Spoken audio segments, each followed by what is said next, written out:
السلام علیکم. آپ کو پتہ ہے کہ 30واں سپارہ ہے سورہ البروج جو ہے وہ پڑھیں گے, اس کو کنٹینیو کریں گے. بسم اللہ الرحمن الرحیم.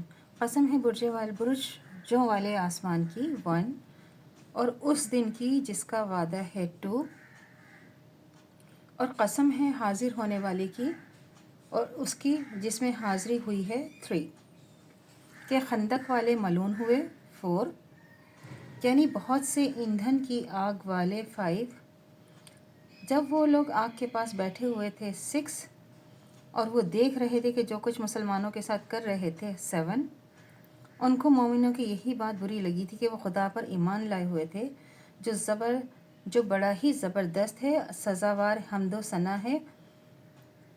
8 جس کی آسمان اور زمین میں بادشاہت ہے اور اللہ ہر چیز سے خوب واقف ہے. 9 بلا شبہ جن لوگوں نے مسلمان مردوں اور مسلمان عورتوں کو تکلیف پہنچائی اور توبہ نہ کی تو ان کے لیے دوزخ کا عذاب ہے اور ان کے لیے جلنے والا عذاب ہے.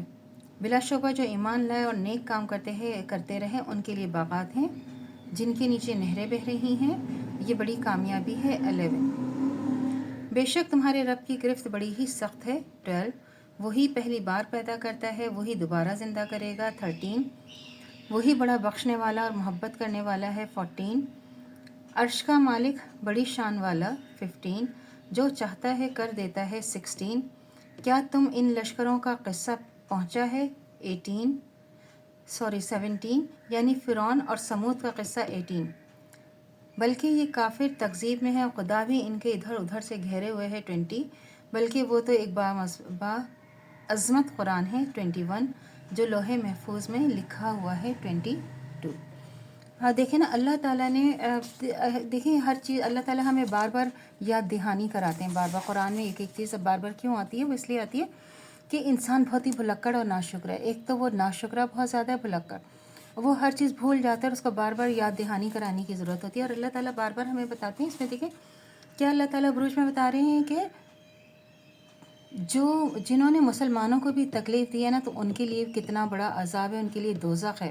اگر انہوں نے معافی نہیں مانگی, اگر وہ سیدھے راستے پہ نہیں ہیں, تو ان کے لیے کتنا بڑا عذاب ہے. اور لیکن جو مسلمان ہیں, جو اللہ کی راہ میں کھڑے ہو گئے, اللہ کی راہ میں جنہوں نے جہاد کیا, تو ان کے لیے آخرت میں اتنا آرام اور سکون ہی سکون ہے. اور جو اللہ تعالیٰ کی طرف سے منکر ہو گئے, جو اللہ پہ ایمان نہیں لائے اور الٹا مسلمانوں کو تکلیف دے رہے ہیں اور دیکھ رہے ہیں کہ ہم ان کو تکلیف دے کے کتنا خوش ہو رہے ہیں, تو وہ ہمیں یاد رکھیں کہ ان کے لیے آخرت میں تباہی ہی تباہی ہے. تو اللہ سے دعا کرنی چاہیے جو ہمارا ایمان ہے متعین قائم و دائم رہے, خاتمہ بالخیر ایمان پر ہو. اجازت دیجیے. اللہ حافظ. میرے چینل کو لائک کیجیے, شیئر کیجیے, سبسکرائب کیجیے. شکریہ.